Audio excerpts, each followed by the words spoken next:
محمد قمر، آپ دیکھ رہے ہیں میرا یوٹیوب چینل مار الیون۔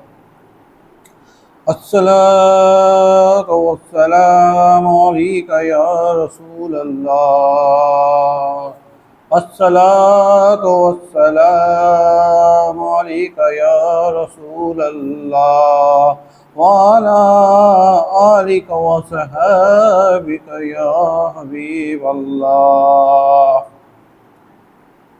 اس صلاۃ والسلام کے بعد میں اب جو پس منظر پیش کرنے کے لیے جا رہا ہوں وہ ہے حضرت امام مسلم رضی اللہ تعالیٰ عنہ کے شہید ہونے کے بعد اب ان کے بچوں کو شہید کرنے کی باری آئے گی، اور جب حضرت امام مسلم کے شہید ہونے کے بعد ان کے بچوں کو ایک قافلے میں شامل کر دیا گیا اور ان کے بچوں کو بابل عراق روانہ کیا۔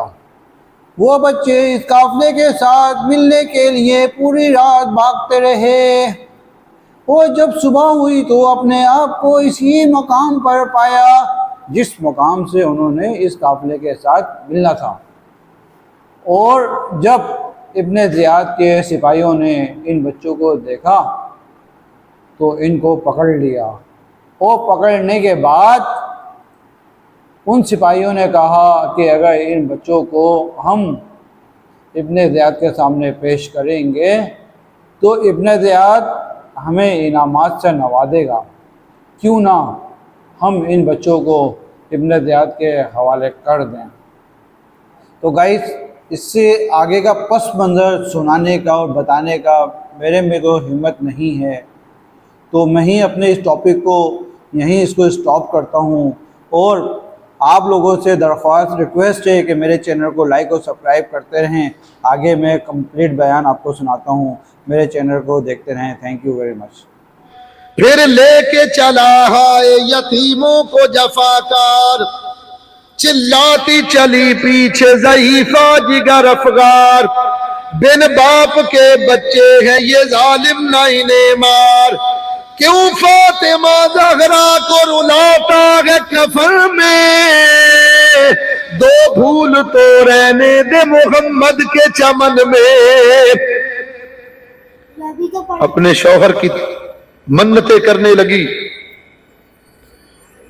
ارے ان بچوں کو قتل نہ کرو، زندہ لے جاؤ، ان کو قتل کر کے تجھے کیا ملے گا؟ اس نے تلوار نکالی اور اپنی بیوی کو قتل کیا۔ غلام آیا، غلام سے کہا تو اس کو قتل کر۔ غلام نے کہا تیری غلامی پر تھوکتا ہوں، مجھے رسول اللہ کی غلامی پر ناز، ہرگز قتل نہیں کروں گا۔ حارث سے گتم گتا ہو گیا، حارث فنہ سباگری کا ماہر تھا، غلام کو قتل کیا۔ بیٹا آیا، بیٹے کو قتل۔ جب اقتدار یا دولت کا لالچ آنکھوں پر ہوس کی پٹی باندھ دے نا تو پھر آدمی کو کچھ نہیں سوچتا۔ جب سامنے بچوں کے وہ آیا ستمگار، اور دیکھی یتیموں نے چمکتی ہوئی تلوار، دل ہل گئے ہٹ ہٹ کے یہ کی دونوں نے گفتار، کر رحم کے معصوم ہے ہم بے کسو لاچار، مظلوم ہے حامی کوئی مشکل میں نہیں ہے، ظالم نے کہا رحم میرے دل میں نہیں ہے۔ دونوں کو بالوں سے پکڑا اور گھسیٹتے ہوئے دریائے فرات کے قریب لایا، تلوار اٹھائی بڑے کے اوپر، تو بڑے بھائی نے کہا پہلے مجھے قتل کرو، چھوٹے نے کہا نہیں پہلے مجھے قتل کرو۔ کی بڑے بھائی نے قاتل کی یہ منتوں سان، تجھ سے ایک عرض میں کرتا ہوں اگر تو لے مان، سر میرا پہلے قلم کر تو بڑا ہو احسان، چھوٹے بھائی پہ میں قربان میرا سر قربان، شوق سے تو مجھے ہر صدمہ و ایزا دکھلا، پر نہ بھائی کا مجھے ننھا سا لاشا دکھلا۔ میرے چھوٹے بھائی کو قتل نہ کرو، पहले मुझे कत्ल करो। छोटा कहता पहले मुझे कत्ल करो। हारिस ने कहा तुमने मुझे मखमसे में डाल दिया है। नागाह चली जुल्म की तलवार बड़े पाप, बालाए जमी कट के सितारा सा गिरा सब, दरिया में सितमगार ने फेंका तने अतहाब, चिल्ला के ये छोटे ने कहा हाय बिरादर, देखा जो बड़े भाई का सर दस्ते अदू में, वो गिर के तड़पने लगा भाई के लहू में।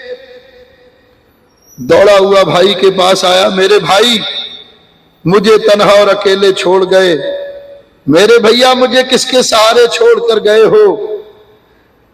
आई उस लाश के हुल्कू में बुरीदा से सदा, ऐ मेरे भाई मैं कुर्बान में सदके में फिदा, तेरी आगोश से उस वक्त हूं क्यों करना जुदा, गोद फैलाए खड़ी है ये जनाबे ज़हरा, मुझको लिपटा के गले से ये खुश होती है, खून चेहरे पे मेरा मलती है और रोती है। छोटे भाई का सर पकड़ा, तलवार लेकर आगे बढ़ा, आया जो शकी तेगे अलम करके दोबारा, चिल्लाने लगा भाई को वो भाई का प्यारा, मादर को पुकारा कभी बाबा को पुकारा, जल्लाद ने सर तन से फिर उसका भी उतारा, दब्बा भी न खून का लगा तलवार शमशीर अदू में, वो गिर के तड़पने लगा भाई के लहू में। दोनों के सरों को काटकर थैले में डाल लिया और लाशों को दरियाए फरात की मौजों के सुपुर्द कर दिया। ये जिसमें नूरी बाहम मिलकर दरियाए फरात की मौज पर बह रहे हैं। डूब कर नहर में कौसर के किनारे पहुंचे, डूब कर नहर में कौसर के किनारे पहुंचे, आई है दर की सदा प्यारे हमारे पहुंचे। दोनों के सर लिए और इब्ने ज़ियाद के दरबार में, ए अमीर तुम्हें मुबारक हो, तुम्हारे दुश्मनों को पकड़ लिया गया। इब्ने ज़ियाद ने कहा कौन दुश्मन? कहा मुस्लिम। कि बेटे कहाँ है? उसने थैला इस तरह फेंका तो उसमें से दो नन्हे नन्हे सर इब्ने ज़ियाद के कदमों पर आकर गए। ये मुस्लिम के बच्चों के सर? कहा। इब्ने ज़ियाद ने कहा बदबख्त तुझे किसने कहा था इनको कत्ल करने के लिए? तूने इन बच्चों को कत्ल किया? अरे मैंने यजीद को लिखा है कि वो जिंदा मेरे पास हैं, अगर उसने मुझसे मांगे तो मैं कहां से दूंगा। उसने कहा मुझे ये खौफ हुआ कि कहीं मैं दरबार में लाऊं और कोई मुझसे छीन ले और इनाम ले जाए। इब्ने ज़ियाद ने कहा बदबख्त ये भी तो हो सकता था कि तू इन्हें किसी जगह छुपा देता और मुझे इत्तला करता, मैं खुद मंगवा लेता। मजमे पे निगाह दौड़ाई तो एक जल्लाद मुहिब्बे अहले बैत नजर आया। इब्ने ज़ियाद ने हुक्म दिया उसको ले जाओ और उसी जगह ले जाकर कत्ल करो जहां इमाम मुस्लिम के बच्चों को कत्ल किया गया। हारिस जल्लाद के कदमों में गिर गया, रोने लगा, हाथ जोड़ने लगा, सारी दौलत देने को तैयार हूं, जागीर देने को तैयार। जरा सोचो इसी जागीर की खातिर इनाम के लिए शाहजादों को कत्ल किया, अब ऐसा वक्त के वही जागीर जान देने के लिए बचाने के लिए तैयार। मैं तुझे अपना माल देता हूं, मेरी जान बख्श। जल्लाद ने कहा इमाम मुस्लिम के बच्चे भी तुझसे रहम मांगते थे, जालिम तूने उन पर रहम नहीं किया। और फिर बड़ी जिल्लत के साथ उसको वासिले जहन्नम किया, हाथ काटे, पांव काटे, मुसला किया। देखो आज भी दरियाए फरात के किनारे इमाम मुस्लिम के दोनों बच्चों के लाशें आपको, उनके मज़ारात आज भी दरियाए फरात के किनारे ज़ियारतगाह खासोआम बने हुए। लोग अकीदत का मुजाहरा करते जाते, लेकिन हारिस की कब्र का कहीं पता नहीं चलता, इसलिए कि जुल्म कितना भी बढ़ जाए बिलाखिर उसने मिटना है। हजरत अली फरमाते हैं काफिर की हुकूमत कायम रह सकती है, जालिम की हुकूमत कायम नहीं रह सकती। अच्छा भाई, ये